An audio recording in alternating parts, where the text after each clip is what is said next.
সুপ্রিয় দর্শক, প্রত্যেককে স্বাগত আমন্ত্রণ জানাচ্ছি বাংলা ভিশনের নিয়মিত আয়োজন সংবাদ পর্যালোচনার অনুষ্ঠান ফ্রন্ট পেজে। সঙ্গে আছি আমি জিয়াউল হক সবুজ।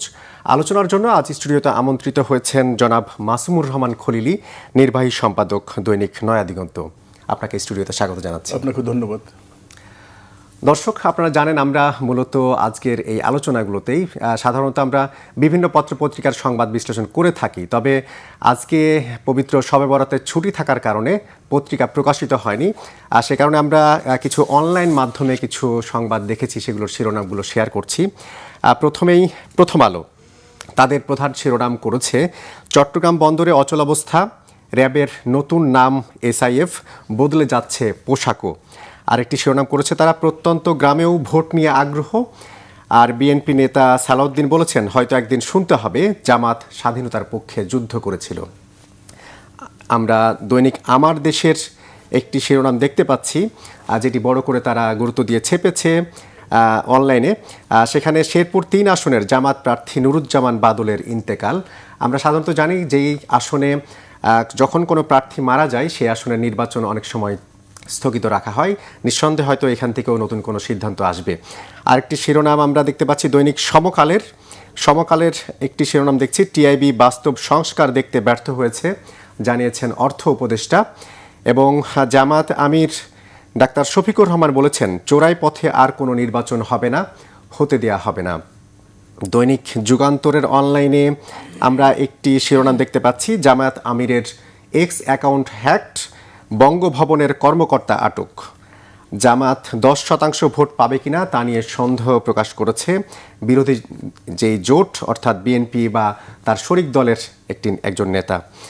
আমরা ইংরেজি দৈনিক দ্য ডেইলি স্টারের একটি শিরোনাম দেখতে পাচ্ছি, সেখানে গুরুত্ব দিয়ে বলা হচ্ছে আইজ অন ইলেকশন, অর্থাৎ সবার চোখ এখন নির্বাচনের দিকে। আরেকটি শিরোনাম তারা করেছে DB detains suspect over hacking of Jamaat Amir's X account. এই শিরোনামগুলো দেখছি। এর বাইরে আমরা আরও 2-3টি শিরোনাম দেখেছি যে ব্রিটিশ গণমাধ্যম গার্ডিয়ানের প্রতিবেদন বলছে ভারতে বসে রাজনীতিতে ফেরার ছক কষছেন শেখ হাসিনা সহ আওয়ামী লীগের সদস্যরা, যেখানে নির্বাচনে বিঘ্ন ঘটানোর পরিকল্পনার কথাও উঠে এসেছে এই প্রতিবেদনটি। এটা শিরোনাম তাদের। আরেকটি শিরোনাম আমরা দেখছিলাম যে বরিশাল যাচ্ছেন তারেক রহমান, ভাষণ দেবেন বেলস পার্ক ময়দানে। ইকোনমিস্টের আরেকটি প্রতিবেদন, সেখানে প্রধানমন্ত্রী হওয়ার দৌড়ে এগিয়ে আছেন বিএনপি চেয়ারম্যান তারেক রহমান। আমরা এগুলো নিয়ে আলোচনা শুরুটা করতে চাই ইকোনমিস্টের প্রতিবেদন দিয়ে। যেটা দেখলাম যে প্রধানমন্ত্রী হওয়ার দৌড়ে এগিয়ে আছেন তারেক রহমান, ইকোনমিস্টের প্রতিবেদন বলছে, যদিও একটা অংশ ভোটের ক্ষেত্রে জামাতকেও এগিয়ে রাখছে। এই যে আগামীর সরকার গঠিত হতে যাচ্ছে বা নির্বাচন 12 তারিখের, সেখানে আসলে কার নেতৃত্বে এই সরকার গঠিত হতে যাচ্ছে? প্রথম কথা হচ্ছে ইকোনমিস্ট ম্যাগাজিন, এটা আন্তর্জাতিকভাবে খুব গুরুত্বপূর্ণ একটা মিডিয়া এবং তাদের পৃথক ইন্টেলিজেন্স ইউনিটও আছে। তারা ফর্মালি যেসব প্রতিবেদনগুলো করে এর বাইরেও তারা অনেক ইনফরমেশন নিয়ে সংক্ষিপ্ত সারটা সাধারণত প্রচার করে। আবার এটাও ঠিক, ইকোনমিস্ট ম্যাগাজিনটা ওয়েস্টার্ন যে কৌশলগত দৃষ্টিভঙ্গি তার সাথে সামঞ্জস্য রেখেই তারা রিপোর্টগুলো করে।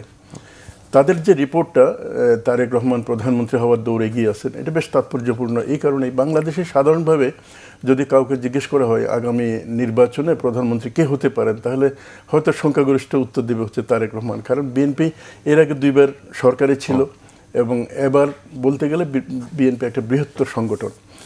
জামাত ইসলামী এই প্রথমবারের মতো ক্ষমতার একজন প্রতিযোগী হিসাবে নির্বাচন আবির্ভূত হয়েছে। স্বাভাবিকভাবেই জামাতকেও আপনি হয়তো বলতে পারেন যে তারা সরকার গঠন করতে পারে, কিন্তু এই ক্ষেত্রে যদি এগিয়ে কে আছেন এই প্রশ্নটা যদি করা হয় তাহলে তারেক রহমানকে স্বাভাবিকভাবেই অথবা বিএনপিকে রাখতে হবে। এখন বিএনপি যদি নির্বাচনে জয়লাভ করে তাহলে প্রধানমন্ত্রী কে হবেন? স্বাভাবিকভাবে বিএনপির প্রধান হিসেবে তারেক রহমানের নাম আসবে। তো ইকোনমিস্ট ম্যাগাজিন এই যে রিপোর্টটা করলেন, এটার তাৎপর্য হচ্ছে এই, বাংলাদেশের জন্য এটা নতুন কোনো কিছু না যে তারেক রহমান প্রধানমন্ত্রী হতে পারেন অথবা বিএনপি জিততে পারে, কিন্তু তাৎপর্যটা হচ্ছে ওয়েস্টার্নরা আসলে তারেক রহমানকে অ্যাকসেপ্ট করছে কি করছে না। কারণ এই ইস্যুটা নিয়ে কিন্তু একটু কথাবার্তা বিভিন্ন জায়গায় ছিল। কিন্তু মাঝখানে তো আমরা শুনছিলাম যে ওয়েস্টার্ন, বিশেষ করে আমরা ইউএসের কথা শুনি কিংবা অন্য দেশের কথা শুনছি, কেউ কেউ জামাতকে এগিয়ে রাখতে চায়। এই কথা কি আসলে কোনো ভিত্তি আছে? হ্যাঁ, এটা একেবারে ভিত্তিহীন এই কারণে বলা যায় না, কারণ ওয়াশিংটন পোস্টের মতো একটা রিনাউন্ড একটা পত্রিকা এই পত্রিকা এর উপর প্রতিবেদন করছে এবং ইন্টারন্যাশনাল অনেক পত্রিকা প্রতিবেদন করছে। তবে তার মানে এই নয় যে জামাত সরকার গঠন করবে, তবে জামাত নিজেরাও যেটা বলছে সেটা হচ্ছে তারা কোয়ালিশন সরকার মানে ন্যাশনাল গভর্নমেন্ট করতে চায়। তার মানে জামাত যদি অধিকাংশ আসনে যেতেও তারা এককভাবে সরকার গঠন করবে না। এই কথা তো বিএনপিও মনে হয় মাঝখানে বলার চেষ্টা করছিল। হ্যাঁ, বিএনপিও বলেছে, সালাউদ্দিন সাহেব বলেছেন বিশেষ করে। তবে তারা বলছেন যে জামাতকে বাদ দিয়ে, তার মানে প্রধান প্রতিপক্ষ তো এখন জামাত জোট, জামাতকে বাদ দিয়ে যদি সরকার গঠন করা হয় তাহলে এটা কোয়ালিশন হবে, কিন্তু ন্যাশনাল গভর্নমেন্ট হবে না। জামাত এবং বিএনপির বক্তব্যের মধ্যে এই পার্থক্যটা আছে। জামাত বলছে সব দল নিয়েই তারা ন্যাশনাল গভর্নমেন্ট করতে চায়। এমনকি এটা এমনও হতে পারে যে জামাতের ব্যক্তি প্রধানমন্ত্রী না হয়ে হয়তো তৃতীয় কোনো একজন ব্যক্তি প্রধানমন্ত্রী হতে পারে। যেমন যুক্তির খাতিরে বলা যায় যে আপনার প্রফেসর ইউনূসও হতে পারেন, অথবা হোসেন জিল্লুর রহমানের মতো কোনো বিশিষ্ট ব্যক্তি হতে পারেন, অথবা দলেরও কেউ হতে পারেন। তার মানে তারা যে বক্তব্যটা দিছে এতে কিন্তু একটা ওপেন আছে। তার মানে জামাতেই প্রধানমন্ত্রী হবে জামাতের ব্যক্তি, এরকম নিশ্চিত করে কোনো ঘোষণা কিন্তু জামাতের পক্ষ থেকে আসে নাই। কিন্তু বিএনপির সাইড যদি আমরা চিন্তা করি, বিএনপিও যে এমন বলছে আমি দেখি নাই যে তারেক রহমান প্রধানমন্ত্রী হচ্ছে, এমনি স্লোগানগুলো যেটা আছে সেটা হয়তো আছে, কিন্তু নীতিগতভাবে একটা সিদ্ধান্ত নিয়ে, যেমন তাদের স্থায়ী কমিটিতে আগামী দিন যদি বিএনপি জয়লাভ করে তাহলে তারেক রহমান প্রধানমন্ত্রী হবেন, এরকম সিদ্ধান্ত দেখি নাই। তবে নেতৃবৃন্দ বিভিন্ন জায়গায় এই ধারণা দিয়েছেন। গতকাল ইকবাল হাসান মাহমুদ টুকু তিনি বলছিলেন যে সামনের যে দিনগুলো আসবে, যেই ক্রাইসিসগুলো আছে সেক্ষেত্রে হয়তো যারাই জয়ী হোক না কেন তাদের পক্ষে সরকার গঠন করা কিংবা দেশ চালানো খুব কঠিন হবে, সেক্ষেত্রে তারা জাতীয় সরকার করতে চায়। এরকম যদি জাতীয় সরকার হয় সেক্ষেত্রে কি জামাতের কি বিএনপি যদি সংখ্যাগরিষ্ঠতা পায় সেক্ষেত্রে তাদের সাথে কি এক হওয়ার সুযোগ আছে? এক হয়তো সুযোগ অবশ্যই আছে, কারণ এই দুই দল তো এর আগে একসাথে আন্দোলন করেছে, একসাথে সরকারই ছিল। এটা নেই সেটা না, তবে এটা গুরুত্বপূর্ণ একটা বিষয় হচ্ছে কি, মানে এখন বাংলাদেশ রাষ্ট্রটা অনেকটা দ্বিধা বিভক্ত বলে 50-50 না, হয়তো বা 30-70। তো এখন 70% লোক বাংলাদেশকে যদি একটা ট্র্যাকের মধ্যে রাখতে চায় তাহলে স্বাভাবিকভাবে ঐক্যটা খুব দরকার। এখন ধরুন 70 বা 80%-এর মধ্যে যদি দুই ভাগ হয়ে যায় তখন তো আর জাতীয় ঐক্য থাকে না। এই কারণে আমি মনে হয় টুকু সাহেব যে বক্তব্যটা দিচ্ছেন এটা খুব বাস্তবভিত্তিক একটা বক্তব্য। কারণ এই সময়ে ধরুন বিএনপি জিতলো, সংখ্যাগরিষ্ঠ আসন 150-এর বেশিও পাইতে পারে, কমও পাইতে পারে। যদি কম পায় তাহলে অন্য সব দল নিয়ে যদি একটা কোয়ালিশন সরকার গঠন করে তাহলে যে সরকারটা হবে, মানে ন্যাশনাল গভর্নমেন্টই বলবো আমি, ন্যাশনাল গভর্নমেন্ট যদি তৈরি করে তাহলে যে সরকারটা হবে এটা অনেক বেশি শক্তিশালী। 6 মাস পরে যে নানান ধরনের আন্দোলন করে তাদেরকে সরিয়ে দেওয়া হবে এরকম একটা পরিস্থিতি থাকবে না।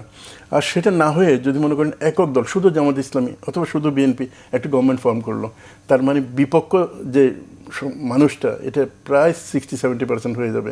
কারণ আওয়ামী লীগ এরাও তো এর সাথে যুক্ত হবে, তার মিত্ররা। ফলে সবচাইতে বুদ্ধিদীপ্ত কাজ হবে যেটা টুকু সাহেব বলেছেন যে সব দল মিলে একটা ন্যাশনাল গভর্নমেন্ট তৈরি হওয়া। সেটা যদি বিএনপি সংখ্যাগরিষ্ঠ পায়, এরপরও যেমন এর আগে 2001 সালের যে সরকারটা আমরা দেখতে পেয়েছিলাম বেগম খালেদা জিয়ার নেতৃত্বে, এটা খুব ভালো একটা সরকার হিসেবে কিন্তু স্বীকৃত। এবং ওই নির্বাচনটাও বলা হয় যে ঐতিহাসিক নির্বাচনের মধ্যে একটা। ওখানে বিএনপি চাইলে কিন্তু এককভাবে সরকার গঠন করতে পারত, কিন্তু বিএনপি সেটা করে নাই। অন্যান্য জোটের মিত্রদের দিয়ে সরকার গঠন করা হয়েছে, যার কারণে 2006 সাল পর্যন্ত যখন এই দলের মানে সরকারের মেয়াদ ছিল, বড় কোনো আন্দোলন কিন্তু ওভাবে তৈরি হয়নি। যদিও শেষের দিকে যে হয়তো আওয়ামী লীগ একটা মানে তত্ত্বাবধায়ক সরকার অর্থাৎ এই সিস্টেমের বাইরে যে একটা জরুরি সরকারের জন্য দাবি তুলেছিল আর কি। কিন্তু আমার মনে হয় এখন যে পরিস্থিতি, এই পরিস্থিতিতে টুকু সাহেব যে কথাটা বলেছেন খুব তাৎপর্যপূর্ণ এবং বাস্তবভিত্তিক। এখানে মাঝখানে একটু যোগ করতে চাই যে অনেকেরই ধারণা বা একটা সংখ্যাগরিষ্ঠ মানুষ মনে করে নির্বাচনে হয়তো বিএনপি জয়ী হবে, কিন্তু একটা অংশ বা অনেককেই বলতে শোনা যাচ্ছে এবার নির্বাচনে বেশ ভালো করবে জামাত। দলটার নেতারাও দাবি করছেন যে তাদের পক্ষে গণজোয়ার তৈরি হয়েছে বা গণজোয়ার শুরু হয়েছে। আসলে ভালো করলে কতটা ভালো করতে পারে জামাতের কি সেরকম কোনো সম্ভাবনা আসলেই তৈরি হয়েছে? আসলে সাম্প্রতিক যে জরিপগুলো আছে কোনো জরিপে কিন্তু ভালো করার প্রায় কাছাকাছি দেখানো হচ্ছে। যেমন একটা জরিপ যেটা ন্যারেটিভ এবং অন্যান্য সংগঠন করছিল, এখানে 33 এবং 34 এরকম দেখানো হচ্ছিল। আবার কোনোটাতে 29-33 এরকম দেখানো হচ্ছে। আবার কোনোটা এমনও দেখানো হয়েছে যে 70% আর 30%। তবে এখানে গ্রহণযোগ্য যে বাস্তবতাটা সেটা হচ্ছে এই দুইটা পক্ষ প্রায় কাছাকাছি। হয়তো বিএনপি 2-4% বেশি হতে পারে। আর 2-4% ভোটের ব্যবধান আবার সিটের মধ্যে আবার যখন ট্রান্সলেট করা হয় এটা আবার অনেক বেশি ব্যবধান হয়ে যায়। যেমন 30% ভোট পেয়ে বিএনপি এবং আওয়ামী লীগ, বিএনপি দেখা গেল যে হয়তো 200-র বেশি আসন পেয়েছে, আওয়ামী লীগ পাইছিল তো কত 76 বা 78 এরকম একটা। বাট ভোটের শতাংশ খুব বেশি হেরফের না। তো বাংলাদেশের নির্বাচনে কতগুলো বাস্তবতা আছে, এই বাস্তবতাটা আসলে কোন দিকে যাচ্ছে তার উপর নির্ভর করবে। গার্ডিয়ানের একটা প্রতিবেদন দেখলাম, সেখানে বলা হচ্ছে ভারতে বসে রাজনীতিতে ফেরার, অর্থাৎ বাংলাদেশের রাজনীতিতে ফেরার ছক কষছেন শেখ হাসিনা সহ আওয়ামী লীগের সদস্যরা। তাদের একটা পরিকল্পনার কথাও তারা বলছে যে এই যে আগামী নির্বাচন হতে যাচ্ছে, সেই নির্বাচনটা যাতে সুষ্ঠুভাবে না হতে পারে সেই বিঘ্ন ঘটানোর পরিকল্পনাও তাদের আছে। এই যে তাদের পরিকল্পনা, গার্ডিয়ানের প্রতিবেদন, গভর্নমেন্ট কি আসলে এগুলো আমলে নিয়ে এগুচ্ছে? গার্ডিয়ানের প্রতিবেদন খুব গুরুত্বপূর্ণ। এটা গার্ডিয়ানই প্রথম এই প্রতিবেদন করছে এমন না, এর আগে ইন্টারন্যাশনাল অনেকগুলো মিডিয়া, আল জাজিরা সহ এ ধরনের রিপোর্ট তৈরি করা হয়েছে। এবং বাস্তবত আমরা যেটা দেখি, যেমন শেখ হাসিনা ভারতে আশ্রয় নেওয়ার পরে প্রকাশ্যে কিন্তু আসে নাই, কিন্তু প্রকাশ্যে আসা শুরু করেছে সম্প্রতি। যেমন অডিও এক বক্তৃতায় নয়াদিল্লির সাংবাদিকদের একটা অনুষ্ঠানে উনি বক্তব্য রাখছেন। তারপরে এই যুক্তরাজ্য আওয়ামী লীগ নেতাদের সাথে উনি প্রকাশ্যে দেখা সাক্ষাৎ করেছেন। তারপর আওয়ামী লীগের নেতা যারা আছে তারা ভারতে থেকে বিভিন্ন ধরনের বক্তব্য, বিবৃতি ইত্যাদি দিচ্ছেন, জুম মিটিংগুলো করা হচ্ছে। তার মানে এই পরিবর্তন যেটা দেখা যায় সেটা হচ্ছে কি, তারা বাংলাদেশের রাজনীতিতে, বাংলাদেশের আগামী নির্বাচনে খুব গুরুত্বপূর্ণ কিছু রোল প্লে করছে। যেমন শেখ হাসিনা যেটা ঘোষণা করেছিলেন, উনি বলছেন যে যেখানে নৌকা নেই ওখানে ভোট নেই, তার মানে ভোট বর্জন করা। যদি ভোট বর্জন করতে হয় তাহলে স্বাভাবিকভাবে এই ভোটে যাতে অনেক বেশি মানুষ অংশগ্রহণ না করে সেটা তারা চেষ্টা করবে।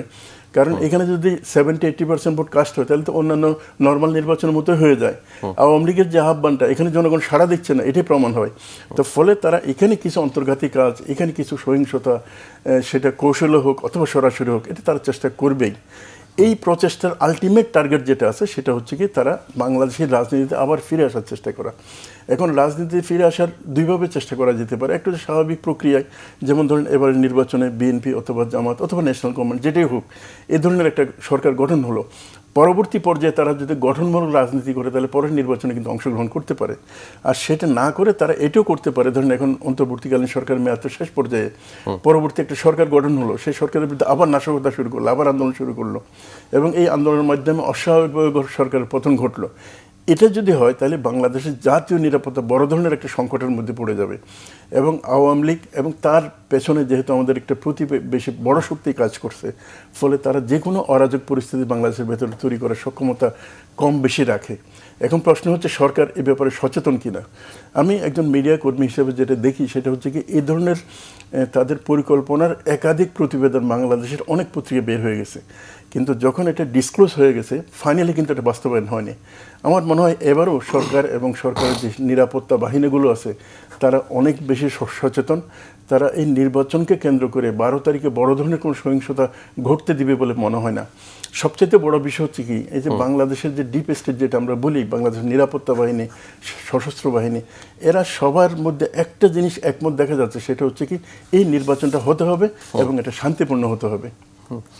যেহেতু বিভিন্ন বাহিনীর প্রসঙ্গ আসলোই, আমরা একটা দেখলাম যে একটা বাহিনী অর্থাৎ র্যাপিড অ্যাকশন ব্যাটালিয়ন, র্যাবের নাম পরিবর্তন হচ্ছে, একই সাথে তাদের পোশাকও পরিবর্তন হচ্ছে, নাম হচ্ছে SIF। এই যে তাদের নামটা পরিবর্তন হচ্ছে, এটাকে কিভাবে দেখছেন? আমরা এর আগেও দেখেছি নাম পরিবর্তন হয়েছে, পোশাক পরিবর্তন হয়েছে, কিন্তু তাদের যে আসলে চরিত্রগত পরিবর্তন, মানসিকতার পরিবর্তন কিংবা আইন শৃঙ্খলা রক্ষায় যে দৃঢ় প্রতিজ্ঞ থাকার বিষয়টা, সেই ক্ষেত্রে কি পরিবর্তন দেখা যাবে? আপনি খুব গুরুত্বপূর্ণ একটা প্রশ্ন তুললেন। আপনার র্যাবের বিতর্কটা শুরু হয়েছে, এটা প্রথম যখন তৈরি হয় তখন কিছু বিতর্ক ছিল, কিন্তু পরবর্তী পর্যায়ে এটার অ্যাকশনটা যখন পলিটিক্যাল লাইনে চলে গেল, মানে প্রফেশনাল অ্যাকশনটা পলিটিক্যাল লাইনে হলো এবং খুন গুমের সাথে তারা যুক্ত হয়ে গেল, তখন এটি নিয়ে বিতর্ক আসছে। এই বিতর্ক শুধু বাংলাদেশের আভ্যন্তরীণ ক্ষেত্রে না, এটা আন্তর্জাতিক পর্যায় পর্যন্ত বিস্তৃত। এমনকি জাতিসংঘের যে মানবাধিকার পরিষদ, মানবাধিকার সংসদ, তারাও কিন্তু এই প্রশ্ন তুলেছে, র্যাবটা থাকা উচিত কিনা, তাদের মানবাধিকার পরিপন্থী বিভিন্ন কাজের কথা তারা কিন্তু উল্লেখ করেছে। তখন একটা ধারণা করা হচ্ছিল যে র্যাব সম্ভবত বিলুপ্ত হতে পারে অথবা এটা পুনর্গঠন হতে পারে। শেষ পর্যন্ত এর নাম পরিবর্তনের যে উদ্যোগটা, আমার মনে হয় এটা পুনর্গঠনের একটা অংশ। যেমন শুধু নাম পরিবর্তন করলে কি এটা পুনর্গঠন হবে? নিশ্চয় হবে না। এর মন মানসিকতা, এর কাঠামো, এর পরিগঠন, এর মধ্যে পরিবর্তন আনতে হবে। আরেকটা সমালোচনা হচ্ছে কি, আমাদের নিরাপত্তা বাহিনী, প্রধান নিরাপত্তা বাহিনী, সেনাবাহিনী, নৌবাহিনী, বিমান বাহিনী, তাদের কিন্তু কিছু জনবল এখানে আসে। এখানে আসার কারণে যেটা হয়, এটা সরাসরি পাবলিক জনগণের সাথে সংস্পর্শে চলে আসে, অপরাধীর সাথে সংস্পর্শে চলে আসে, এবং যারা এই সশস্ত্র বাহিনী থেকে এখানে ডেপুটেশন আসছে, তাদের বিরুদ্ধে কিন্তু খুন গুম ইত্যাদি অভিযোগগুলো আছে। যেমন এই জিয়াউল হাসানকে এটা ডেপুটি প্রধান ছিল র্যাবের, তার বিরুদ্ধে হচ্ছে সবচাইতে বেশি খুন এবং গুমের অভিযোগ আছে। আরেকজনের তো মৃত্যুদণ্ডই হলো 7 খুনের কারণে। এরা সব কিন্তু সামরিক বাহিনী থেকে আসা। এই জন্য সামরিক বাহিনীরই সাবেক যারা কর্মকর্তা আছে, সাবেক যারা প্রধান আছেন, তারা বলছিলেন যে এই র্যাব এটা নাম পরিবর্তন করুক অথবা অন্য কিছু করা হোক, এখানে সশস্ত্র বাহিনীর নিয়োগটা ডেপুটেশনে এটা বন্ধ করা উচিত। হ্যাঁ, এটার পক্ষে বিপক্ষে বিভিন্ন যুক্তি আছে, তবে আমি ব্যক্তিগতভাবে মনে করি যে আমাদের সশস্ত্র বাহিনীকে বিতর্কের ঊর্ধ্বে রাখা উচিত। তাদেরকে এ ধরনের ইন্টারভেনশনাল যে ফোর্সটা, এই ফোর্সে ফর্মালি ইনক্লুড করা উচিত না, যেটা ধরেন এখন নাম সম্ভবত ইন্টারভেনশনাল ফোর্স করছে আর কি। তো স্বাভাবিকভাবেই এই জায়গাটাতে আমি মনে করি যে মানসিকতার পরিবর্তনের জন্য এটার ইন্টারনেট সংস্কার করা দরকার, এবং সশস্ত্র বাহিনী থেকে যদি আসো খুব লিমিটেড হওয়া দরকার। এটা ব্যাপকভাবে অংশগ্রহণ একেবারে উচিত না, কারণ তারা যে কাজটা করে এটা মূলত হচ্ছে কি আমাদের পুলিশ বাহিনীর কাজ, আইনশৃঙ্খলা রক্ষাকারী বাহিনীর কাজ, সেনাবাহিনীর কাজ কিন্তু এটা না। কিন্তু তারা যখন ডেপুটেশনে আসছে, তারা তো একটা শৃঙ্খলিত অর্থাৎ ডিসিপ্লিন একটা বাহিনী থেকে আসছে, তারা তো সুন্দর চর্চার মধ্যে থাকে প্রতিনিয়ত, তাদেরকে তো আনাই হয় হয়তো এই জায়গায় শৃঙ্খলাটা আনার জন্য, তারা এসে এটার সাথে মিশে যাচ্ছে কেন? এটা মিশে যাচ্ছে আসলে একটা পুলিশের একটা এনভায়রনমেন্ট আছে। এই এনভায়রনমেন্ট কিন্তু আমাদের প্রতিরক্ষা বাহিনীর জন্য না। প্রতিরক্ষা বাহিনীকে জনগণের সাথে মিশে, এটা তার নেচারের কারণে মিশে না। এটা শুধু বাংলাদেশ না, কোথাও মিশে না। অন্যদিকে পুলিশ যেটা আছে আইনশৃঙ্খলা রক্ষাকারী বাহিনী, তাদের প্রতিনিয়ত কাজ হচ্ছে জনগণের সাথে। যেমন তাদেরকে মারণঘাতী অস্ত্র দেওয়া হয় না, কিন্তু মারণঘাতী অস্ত্র ছাড়া প্রতিরক্ষা বাহিনী চলে না। এগুলো কতগুলো প্রত্যেকটা বাহিনীর নিজস্ব কতগুলো চরিত্রগত বৈশিষ্ট্য থাকে এবং লক্ষ্য উদ্দেশ্য কিন্তু ভিন্ন থাকে। এখন একটা পুলিশ বাহিনীকে যদি আপনি প্রতিরক্ষার জন্য কাজে লাগান, তাহলে কি এটা ইফেক্টিভ হবে না? একইভাবে আপনি সেনাবাহিনীকে যদি আইনশৃঙ্খলা রক্ষার জন্য লম্বা সময় ধরে লাগিয়ে দেন, তাহলে কাজ হবে না। কিংবা পুলিশকে যদি বর্ডারে দেওয়া যায়, সেই কাজ কি হবে? সেটাই। যেমন সেনাবাহিনী প্রধান বলছে যে আমরা আর দীর্ঘ সময় ধরে এই রাস্তায় থাকতে চাই না, এবং তারা বলে যে 12 তারিখ নির্বাচনের পরে আমরা আবার বেরাকে ফিরে যাব। এটা কেন বলছে? এটা হচ্ছে প্রতিরক্ষা বাহিনীর নিজস্ব একটা বৈশিষ্ট্য এবং কিছু চরিত্রগত দিক আছে, এটার কারণে কিন্তু এই কথা বলছে। আমাদেরকে এই বিষয়টা মনে হয় সামনে রাখা দরকার। এমনকি যেসব বিশেষজ্ঞ র্যাবের পুনর্গঠনের কথা বলছেন অথবা বিলুপ্তির কথা বলছেন, তারাও কিন্তু এই কথাটা খুব গুরুত্বের সাথে সামনে আনছেন। আমরা দেখছিলাম যে জামাত আমিরের একটা বক্তব্য এক্স অ্যাকাউন্টে, বিশেষ করে নারী সদস্যদের নিয়ে বা নারীদের নিয়ে, এটা বেশ আলোচিত, যেখানে পক্ষ বিপক্ষে নানা কথা বলা হচ্ছে। জামাতের পক্ষ থেকে বলা হচ্ছিল যে এক্স অ্যাকাউন্ট হ্যাক হয়েছে, বিএনপি বা অন্যরা বলার চেষ্টা করছিল যে এটা অ্যাকাউন্ট হ্যাক হয়নি, তার অ্যাকাউন্টটি থেকে এটা প্রকাশ করা হয়েছে। আমরা আজকে একটা নিউজ দেখলাম জামাত আমিরের এক্স অ্যাকাউন্ট হ্যাক হওয়া নিয়ে বঙ্গভবনের এক কর্মকর্তা আটক হয়েছে। আসলে তাহলে এটা কি বোঝাই গেল যে এটা আসলে হ্যাক হয়েছিল? আসলে একটা অ্যাকাউন্ট যদি হ্যাক হয়, সেটা টুইট অ্যাকাউন্ট হোক, ইউটিউব হোক, অথবা অন্য কোনো যে কোনো অ্যাকাউন্ট অথবা সাইট যদি হ্যাক হয়, এটা গোপন করার কোনো সুযোগ নেই, কারণ টেকনিক্যালি এটা প্রুফ হবেই। যদি জামাতের আমিরের এই এক্স অ্যাকাউন্ট হ্যাক হয়ে থাকে, তাহলে এটা প্রমাণ করাটা একদম ওয়ান টুর ব্যাপার। এবং জামাতের পক্ষ থেকে যে বক্তব্যগুলো আনা হচ্ছে, এখানে টেকনিক্যাল বক্তব্য কিন্তু আনা হচ্ছে, এখানে কিন্তু রেটরিকের সাবজেক্ট না। অথবা তার বিপক্ষ যেটা বলতেছে, তারা কিন্তু ঠিক রেটরিকের মাধ্যমে এটা প্রতিবাদ করতে চাচ্ছে। আমার মনে হয় যারা মনে করেন যে জামাত আমিরের অ্যাকাউন্ট হ্যাক হয়নি, তাদেরকে তথ্য প্রমাণ দিয়েই সামনে জিনিসগুলো উপস্থাপন করা দরকার।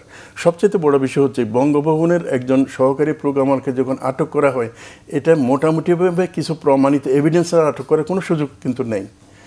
ফলে আমার মনে হয় বিষয়টা যাই হোক, এটা একদম নির্বাচনের আগে আগে এসব ইস্যু নিয়ে একটা ধোঁয়াশাচ্ছন্ন সংশয়ে কোনো পরিবেশ তৈরি করা, এটা কোনো পক্ষের জন্য উচিত না। আমার মনে হয় ভুল অপরাধ তো করেই থাকতে পারে, যে কেউ করতে পারে, যে কোনো দলের পক্ষে করতে পারে। যদি কেউ করে থাকে, সেটাকে স্বীকার করে নেওয়া উচিত। মানে ওই যে শাক দিয়ে মাছ ডাকার একটা কথা আছে না, এটা আসলে কারো করা উচিত না। আরেকটা দেখলাম যে স্বাধীনতার ঘোষণা নিয়ে জামাত আমিরের একটা বক্তব্য নিয়ে বেশ আলোচনা বা সমালোচনা হচ্ছে। অনেকেই অভিযোগ করছেন তিনি যে কথাটি বলেছেন সেটা বিভ্রান্তিকর এবং অসত্য। আপনার কাছে একটু বিশ্লেষণ জানতে চাই, তিনি আসলে কোন প্রেক্ষাপটে এই কথাটি বলেছেন? আসলে আমি এখানে কর্নেল অলি আহমদের কথাই বলা হচ্ছে। কর্নেল অলি আহমদ আমরা জানি, উনি হচ্ছেন শহীদ জিয়াউর রহমানের অত্যন্ত ঘনিষ্ঠ একজন ব্যক্তি, এবং পরবর্তী পর্যায়ে বলতে গেলে বিএনপির প্রধান নীতি নির্ধারকদের একজন। উনি যেটা বলছিলেন, উনি তো জিয়াউর রহমানের সাথেই ছিলেন স্বাধীনতা যুদ্ধের সময়। উনি বললেন যে মানে বিদ্রোহ করার প্রথম ঘোষণাটা উনি দিয়েছেন, আর স্বাধীনতার ঘোষণাটা দিয়েছেন শহীদ জিয়াউর রহমান। এই স্বাধীনতার ঘোষণা দেওয়ার জন্য যখন এতে যান, কালুরঘাট বেতার কেন্দ্রে যান, তখন উনিও সাথে ছিলেন। এটা হচ্ছে বক্তব্য। তো এখন জামাতের পক্ষ থেকে যেটা বলা হচ্ছে, জামাতের আমির বলছেন ওইটাই, মানে অলি আহমদ সাহেব রিভোল্ট করেছেন, এটা বলা হচ্ছে। এখন রিভোল্ট এবং স্বাধীনতার ঘোষণা দুইটা দুটি তো দুই শব্দ।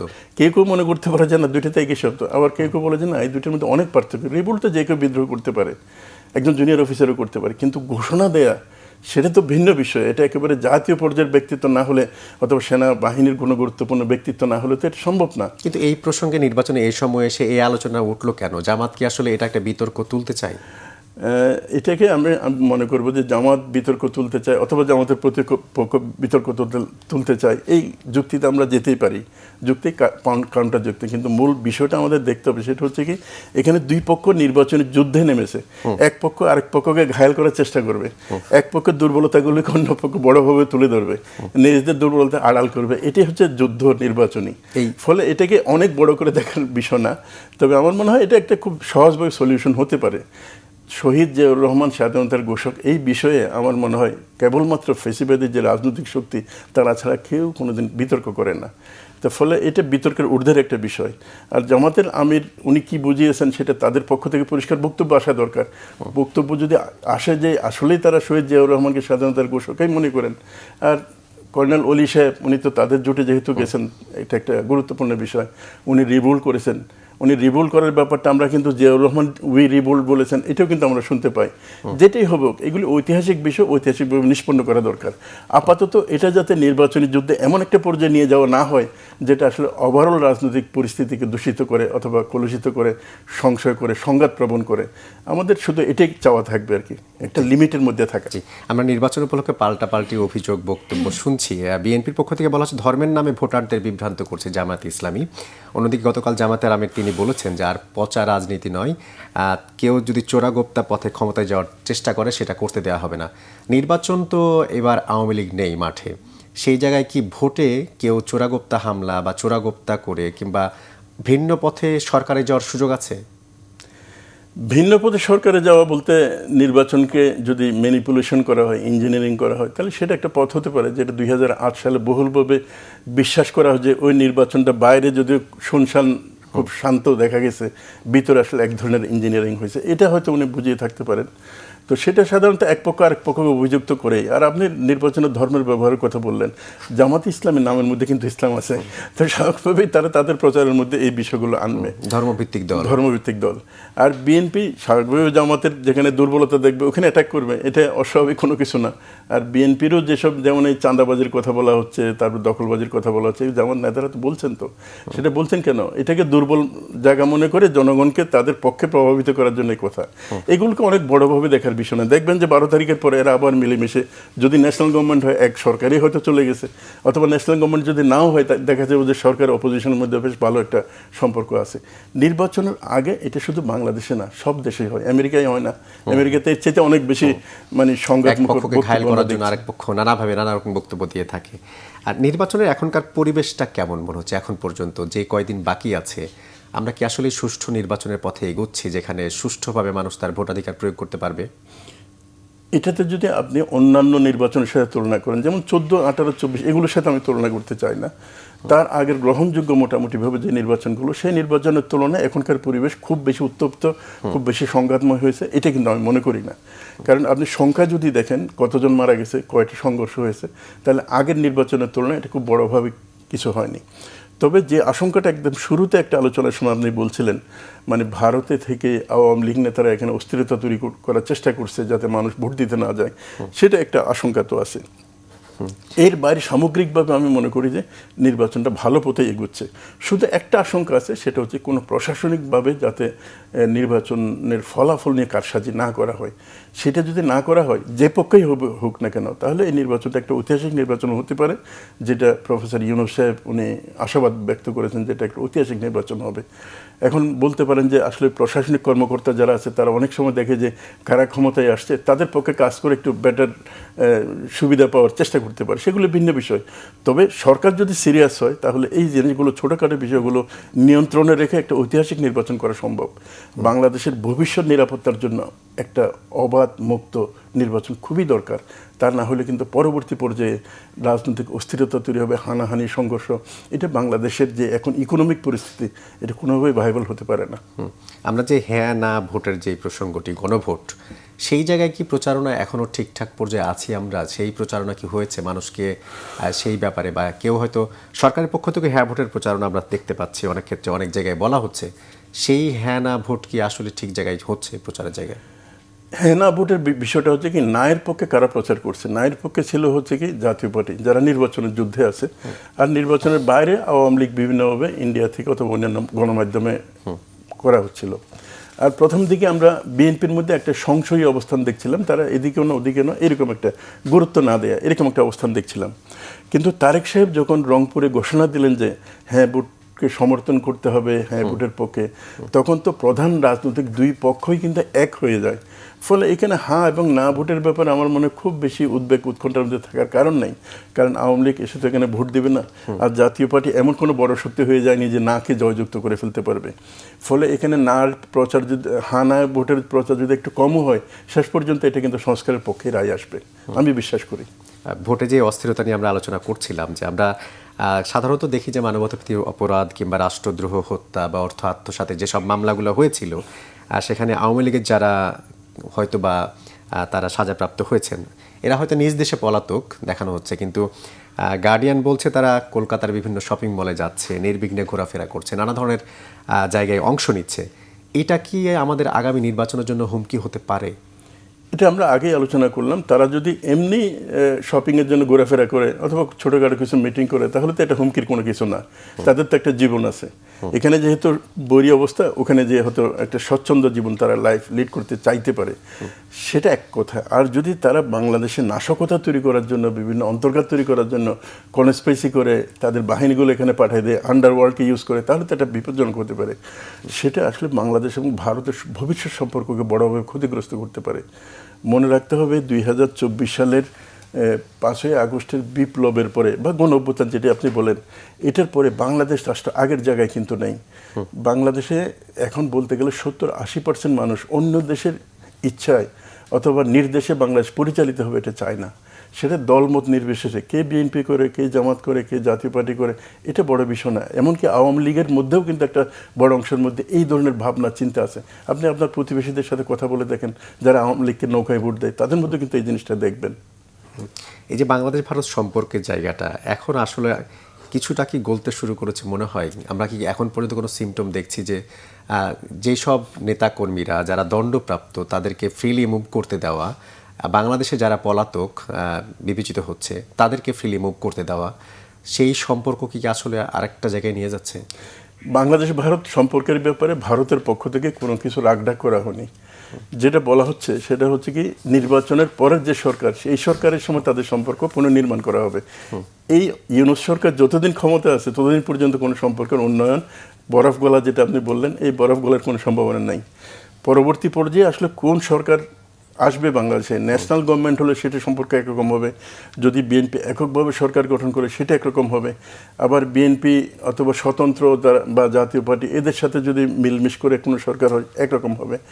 অন্যদিকে ভারত যদি বাংলাদেশের রাজনৈতিক শক্তিগুলোর উপরে কোনো প্রভাব বিস্তার করে সেটা একরকম হবে।